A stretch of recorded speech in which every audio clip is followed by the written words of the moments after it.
Welcome to Happily Ever After is just the beginning. Keeping your relationship not just together, but happy, and we mean truly happy, is part art and part science. There were days where we thought we wouldn't make it out, but we stuck it out. Today's our day. You've come to the right place. Today's our day. Here's your host, Leslie Dories. So the amount and quality of intimacy in a relationship is a common concern that I hear all the time from my clients. For something so basic to the survival of the species, it's an area that seems to be fraught with anxiety for a lot of couples. How often do you do it? Does it only count if both partners have an orgasm?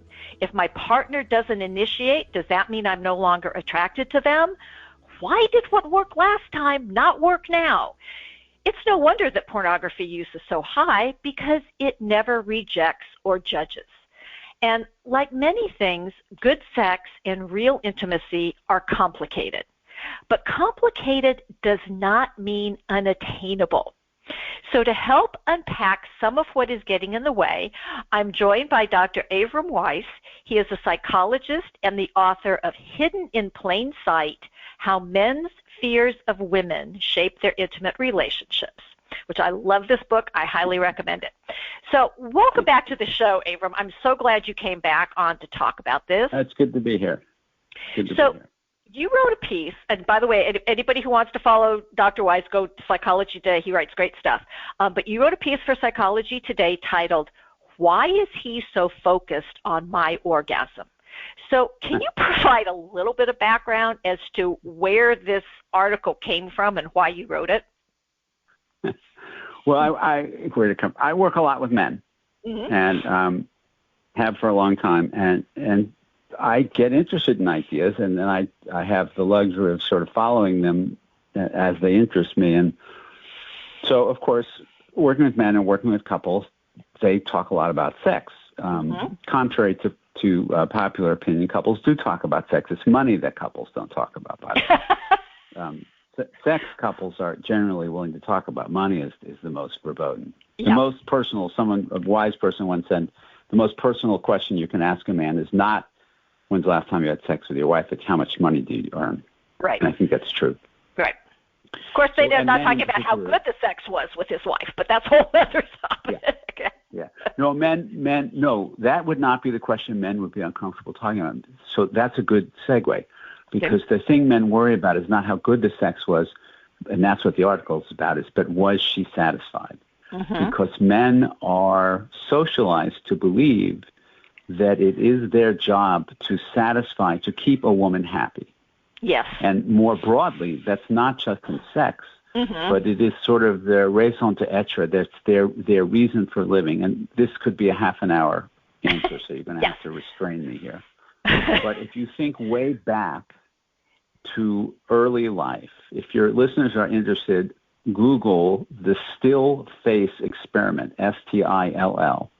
And you will see a very disturbing experiment where the mom is instructed to have a still face briefly, not an angry face or a disapproving face, but just an unresponsive face to the baby. Like a blank face.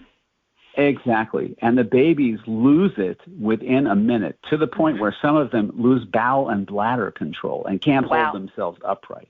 Yeah. So infants are completely dependent on their moms being responsive. So if you're a baby boy, your earliest experiences in life, you learn to be very, very, very focused on what a woman is doing in terms of, are you pleasing her? Literally, your very life depends on watching a woman very, very, very closely and making sure you are pleasing her, because your life depends on it. Fast forward 20 years, it doesn't really change that much. So I had a guy tell me once that when he walked in his house, when he came home from work, he could tell if his wife was upset with him when he got in the front door before he ever saw her. He could feel it in the air, and I believed him, whether or not his wife. So men are hypersensitive and hyper-tuned to whether or not, if mom ain't happy, nobody's happy. Right. Happy wife, happy life. All of these cliches yes. have substance to them, right? They don't come out of nowhere. So sex is one of the most emotionally charged places where this works out for men. So Esther Perel writes about this a lot, by the way, that for men, sex can become almost completely divorced from pleasure because it's so focused on pleasing their partner that it can become almost completely divorced from pleasure. It becomes more about, am I okay with you? Did I please you? Did I, am I okay with you? Did I pass the interview in a sense? That it becomes divorced from pleasure. Well, then it's interesting because, this plays out in some interesting ways. And, if a man can't perform for whatever reason, they get older or whatever. Notice the words you use. I know. Perform. And I use that word. How we think about it. I use that word specifically because if for some reason. That's how the culture talks about it. Right. But if for some reason. Perform for women. No, we don't. Right. But, because it's like if for some reason. Never heard that word used for a woman. If a man loses his erection, it doesn't just impact that particular interaction. It has a snowballing effect because then it just makes the anxiety worse for, it creates, this is self-fulfilling prophecy, right? Because it is so focused on performance, the end result, the orgasm, right? It's like, it's like, does sex even count, right? And so, but you would think, and again, on one level, men wanting to sexually please their partner sounds like a good thing, but you're kind of saying it's a double-edged sword here. Yes, sure. And it's not, it's a good thing up to a point, but it stops becoming about generosity and it becomes more about insecurity. And women understand this. That's why women fake orgasms. Yes. And women talk and write about, like, enough already, like, stop pestering me about this. What about faking orgasms? If I had an orgasm, enough already. So how many times are you going to ask me? Right. Well, and somehow they think that it's a less than experience if she doesn't. Right, exactly, because it's like an A+ on a test. It's a reprieve from the governor. It's not like an A+ on a test. It's more like a reprieve from the governor. I get to live another day. Yeah. It reminds me. I have what I refer to as the world's most erotic dog, who is anxious every minute of the day. Yeah. If I go to the bathroom, she comes and sits outside the bathroom, worried that somehow I'm going to disappear when I go to the bathroom. She's anxious all day long, and the only time she relaxes is the end of the day when she gets in the bed with us. You can almost hear her sigh, like, okay, I made it to another day. They didn't leave me. That's when she relaxes for the first time. That's men after sex, like, okay, whew, right. She didn't leave me today. I pleased her. I made it to another day. That's how men are about sex. And so what's the cost of this? It's terrible cost. I'm so glad you asked the question that way, because I think we really don't recognize or attend to or validate the woundedness that men carry most of their lives. We have finally, after centuries, starting back 50 years ago, we started to understand the cost that the patriarchy inflicts on women.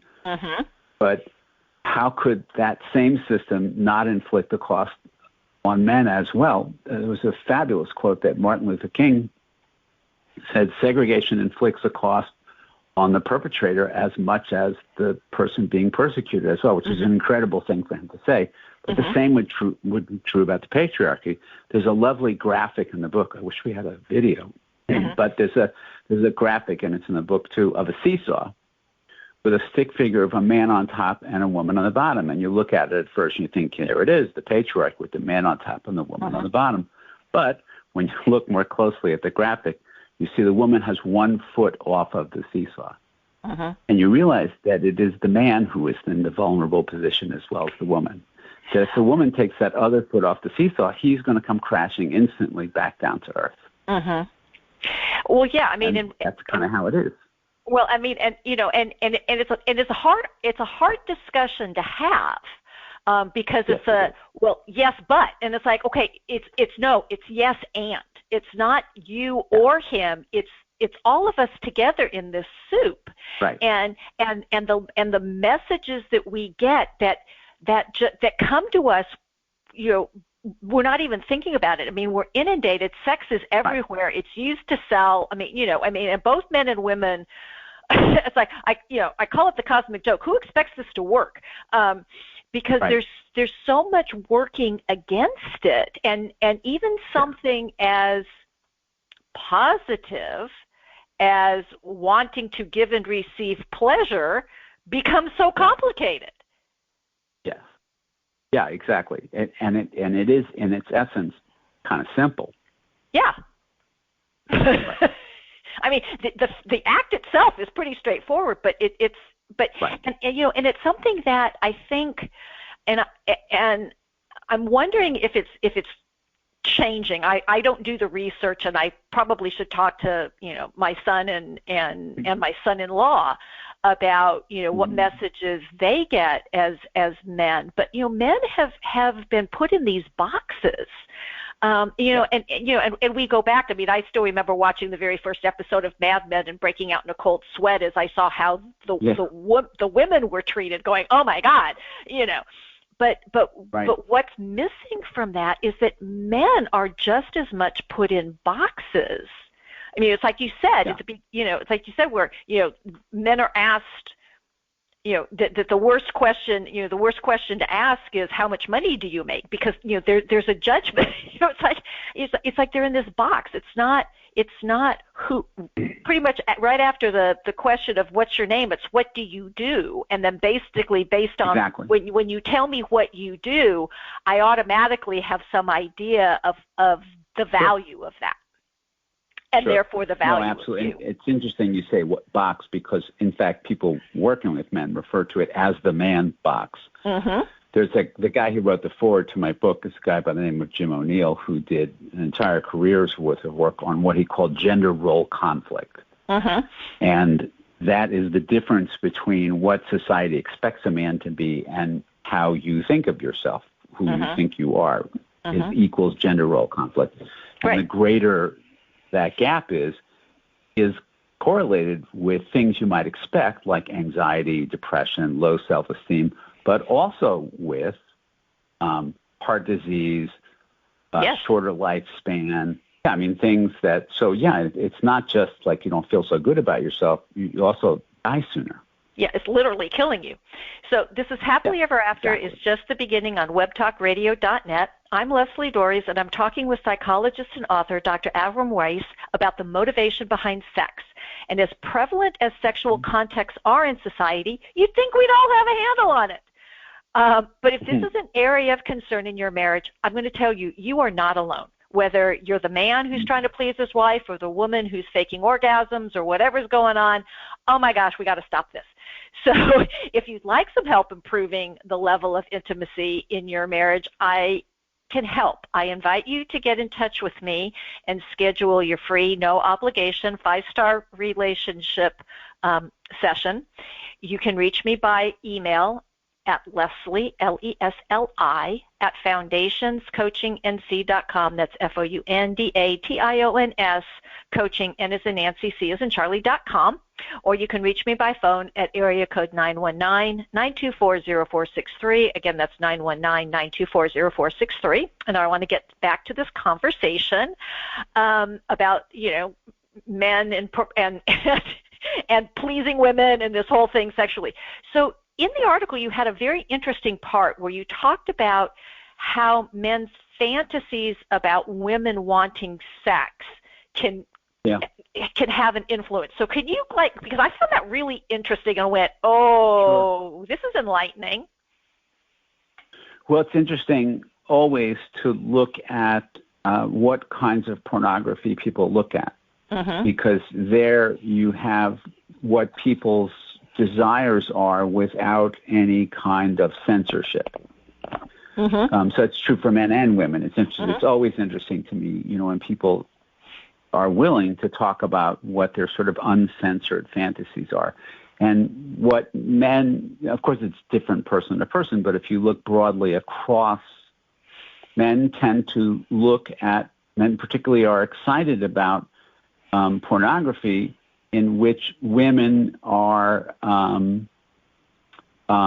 uncensored about their sexual desire, because men have a lot of anxiety. Men are expected to be the initiators of sexual contact, and they have a lot of fear about being turned down. I mean, something men talk about with each other a lot, from teenage or, preteen through high school, through college.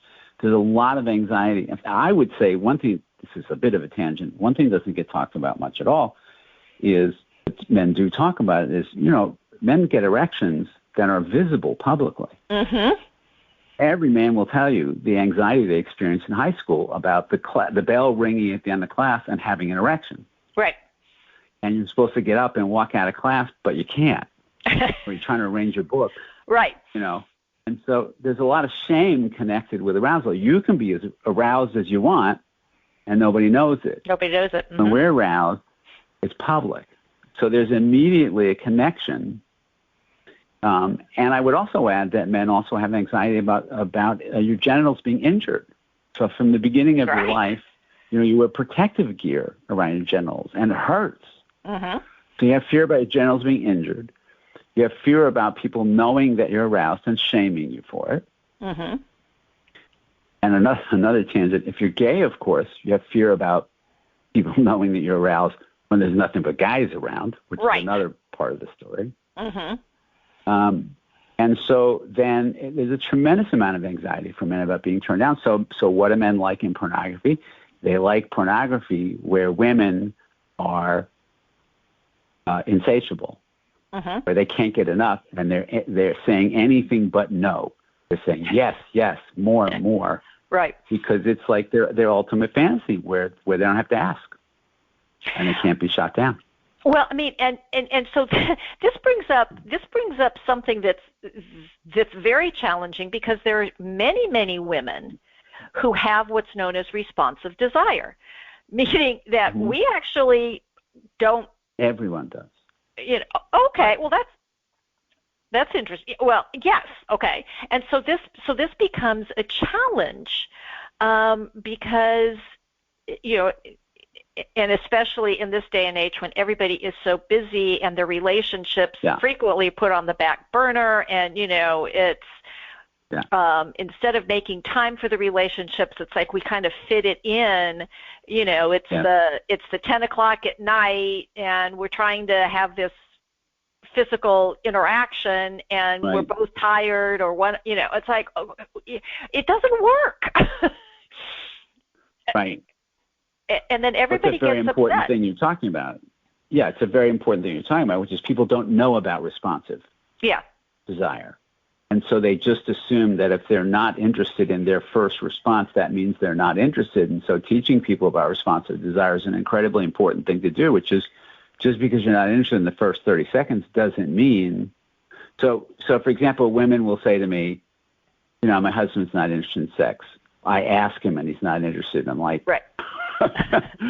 So then you started like stroking his penis and he wasn't interested? Like, oh no, I didn't try that. I'm like, I think that'll work. Well, I mean, by the way, that's the same thing with women too. I mean, that if those of us with exactly. Desire, it's like okay.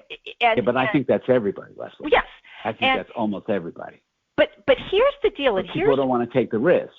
Well, and people play it off against the beginning in relationships when we're flooded with all those fall in love hormones, and we're ripping each other's clothes off, and we can't get we're in that 6 month to 3 year period where it's and then that stops, and we don't attribute it to the fact that we can't stay in that heightened sense permanently because we'd never get anything else done.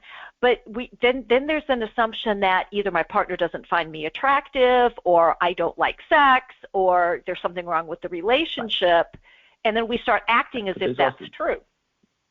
There's also more. There's no emotional risk there, right? Because your initial overtures are met immediately. Right. But if you have to pursue more, then there's more risk. And so people just ask or make some half-hearted effort and get a no, and they say, "Oh, see, it didn't work." Mm-hmm. But if you're going to pursue long enough to have to reach responsive desire, you have to take more of a risk. More of a risk of rejection. Yep. Yep. And so in a lot of cases, I mean, and this is where I think why the pornography industry is so big is because you're never rejected. There's no risk. Right. Yeah. But, rarely, if ever, people will come to me complaining that their partners are unresponsive. Rarely, if ever, have I heard someone say to me, they just say, well, I asked and she wasn't interested. And I'm like, well, did you say to her, look, I'm feeling really distant and I really need to connect with you, and it's really important to me that we make love tonight? I don't hear that. Mm-hmm. Well, because that's risky. I just hear a sort of mumbled, right, I just hear a sort of mumbled 30 seconds. You want to go fool around? All right, yeah. Well, that's a hell of a sales pitch. Right. Yeah. Yeah. I mean, and again, that's one of... Did you propose? Did you put that much energy into when you proposed? Right. You're lucky you're married. Well, I mean, and this is, and people are missing this disconnect. So how do we get out of this seemingly no-win situation? Because it is risky. I mean, and even being married does not protect us from rejection. I mean, even though we have quote unquote a built-in partner, there's still that asking, it's like, how do we get out of this? I'm laughing at what you just said. Yeah. I gotta laugh. I'm sorry. I gotta laugh at you. Even married doesn't protect me from rejection. Like, no, it signs you up for a lifetime of rejection. Of course. No, I mean, I of course. So I'm going to answer your question by saying, if you're in an intimate relationship, learn how to talk to each other, and if you're having a hard time with it, get some help. I mean, marriage is the second hardest thing I've ever done in my life.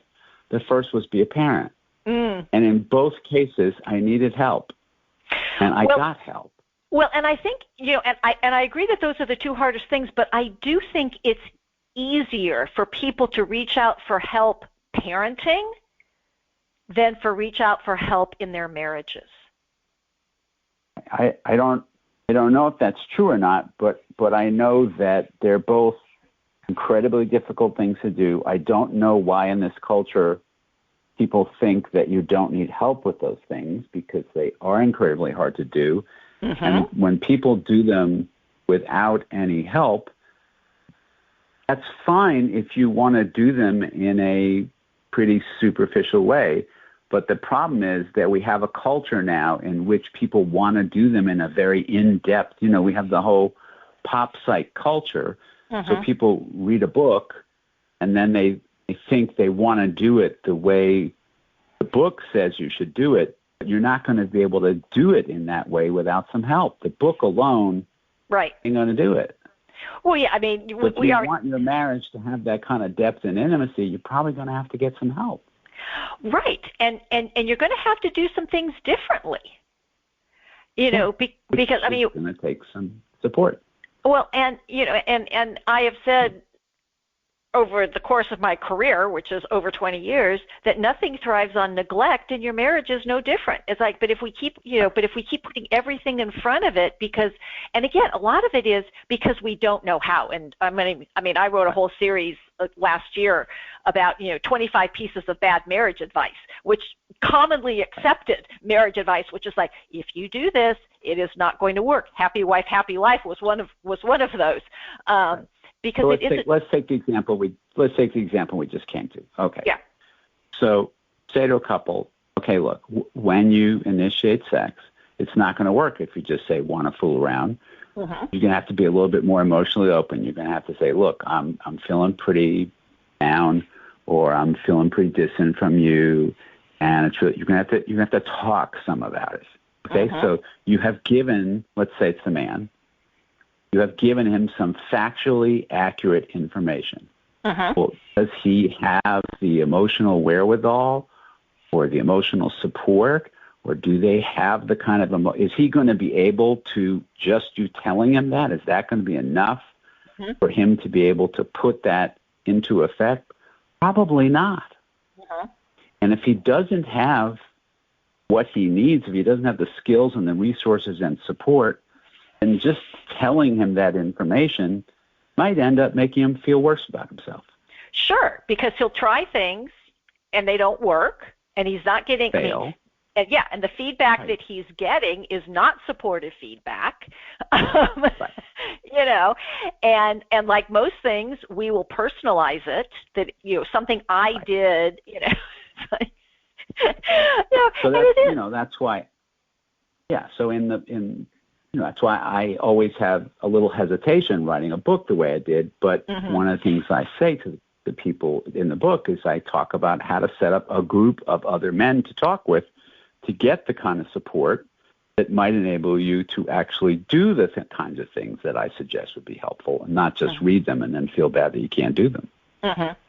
Well, yeah, because it's like anything else. I mean, you know, it's like trying to learn how to do something from a book. At some point in time, you're going to have to actually take action, and you may or may not know, you know, what that is. And having somebody who can guide you through it, you know, is, you know, I mean, it's like I tell people, I say, you know, coming and seeing me is not a punishment. It's like, you know, because it's like, really, how much do you want to turn this around? And when we're talking about something that is both so personal and so rewarding at the same time, is this because it's not just physical. I mean, you know, it's not just the physical act. It's the connecting. It's like, here's this person, and, you know, being vulnerable and being open. And of course, that is incredibly scary, because, you know, I might not get the reaction that I'm looking for, or, you know, and I'm going to attribute that to, oh, well, I don't deserve this, or I did this poorly. It could just be that my partner was in a place where they just weren't open and receptive. But if we don't have that deeper level ability to talk about these things, then it's almost like sex is the stand-in, and then when that's not working, we're at a real loss. So that's complicated stuff. Oh, I know. I mean, you know, and it's. I once had a client who, she came in and she said, you know, she bounced into my office and she said, I had an epiphany. And I said, well, what was it? And she said, relationships aren't natural. And I burst out laughing and I said, well, where'd you get the idea that they were? I mean, because everybody, you know, it's like, and they don't know. And again, we all do what we know. And if we don't know what works, we're going to be repeating the things that don't work, like, you know, that we've learned from our parents, or we've learned from Hallmark movies or pornography or whatever, wherever it is we're getting these this information. And we're looking at it, it's like, well, why is it not working in my life? It's like, because it doesn't work in anybody's life. Like, Hallmark movies and pornography aren't reality. Right. I would say those are the things that are not natural. I do think that relationships themselves are natural. I think we just get thrown off track by a lot of stuff that isn't natural. Right. That we're trying usually when I sit with a couple, I look at them and I think they love each other. It's just covered over with a lot of crap. Well, and that's, you know, and that's the thing, is uncovering that and being able to really pave the way for the kind of intimacy that people want. And that doesn't mean that, you know, that doesn't mean we're having an orgasm every time. It doesn't mean we're a failure if we don't have one. It doesn't mean any of that. You know, we put the meaning onto those things, and you know, it takes a really brave person, I think, to look at all of the messages they've been given and go through them and decide which ones are completely unhelpful, and then learn to do something different. Not an easy process. So where can people learn one, find your book, two, learn more about you, and I know that there's a specific request you would like to make. Easiest way to do both is to go to my website, which is AvrumWeiss.com, AvrumWeiss, that's S like in Sam, PhD.com. You will find all my books there, and you can sign up for my mailing list, which will get you a copy of everything that I publish. When I just actually put a new article up yesterday about why men get obnoxious and controlling in arguments with women. Just went up live yesterday. And I am currently working on a project interviewing women about what they learned from their mothers about men. And if you are interested in being interviewed and as a part of that project, you can contact me on my website. Oh, terrific. And so, as I just said, sex isn't just a physical act between two people. Emotions are involved as well. And if you aren't clear about what's driving your desire, you may find that sex leaves you feeling less connected instead of more. So the question that I have is, what needs to happen in your relationship to change that? And I hope that one of the things that you will do for your relationship is to continue listening to this show. And until next week, stay loving.